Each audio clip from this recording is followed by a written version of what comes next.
भारतीय वायुसेना के स्वदेशी लड़ाकू विमान कार्यक्रम को एक बार फिर एक बड़ा झटका लगा।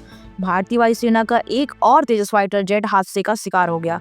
रात की बात सिर्फ इतनी रही कि विमान के पायलट ने समय रहते इंजेक्शन लिया और पूरी तरह सुरक्षित बाहर निकल आए। उन्हें किसी भी तरह की गंभीर चोट नहीं आई।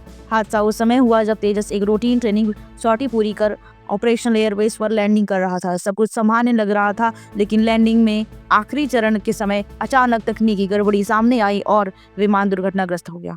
शुरुआती जानकारी के मुताबिक ऑनबोर्ड सिस्टम में खराबी की आशंका जताई जा रही है। इस दुर्घटना के बाद पूरे तेजस बेड़े की तकनीकी समीक्षा तेज कर दी गई है। एक्सपर्ट्स की टीम हर एंगल से जांच में जुटी है। क्या यह सॉफ्टवेयर फेलियर था, कोई मैकेनिकल दिक्कत थी, या फिर किसी सिस्टम में अचानक आई गंभीर तकनीकी चूक। हादसे में विमान के एयरफ्रेम को भारी नुकसान पहुंचा है और माना जा रहा है कि इस जेट को दोबारा सेवा में शामिल करना मुश्किल हो सकता है। हालांकि वायुसेना के लिए सबसे बड़ी राहत यही है कि एक प्रशिक्षित फाइटर पायलट सुरक्षित है, क्योंकि किसी भी आधुनिक एयरफोर्स के लिए पायलट की जान किसी भी महंगी मशीन से कहीं ज्यादा कीमती होती है। गौर करने वाली बात यह है कि यह तेजस से जुड़ा तीसरा बड़ा हमला है। इससे पहले मार्च 2024 में जैसलमेर के पास फायर पावर डेमो से लौटते वक्त तेजस क्रैश हुआ था, जिसमें पायलट सुरक्षित बच गए थे।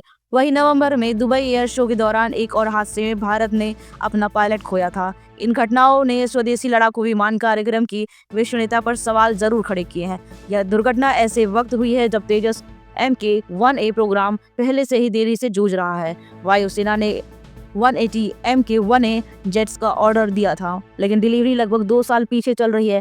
ऐसे में हर तकनीकी खामी और ज्यादा गंभीर बन जाती है, क्योंकि आने वाले वर्षों में यही विमान भारतीय वायुसेना की रीढ़ बनने वाले हैं।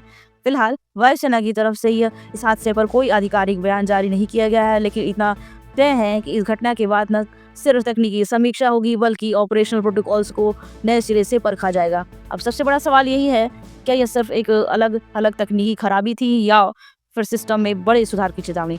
जवाब जांच में पूरी होने के बाद पता चलेगा। तब तक आप अपनी राय कमेंट बॉक्स में जरूर बताएं।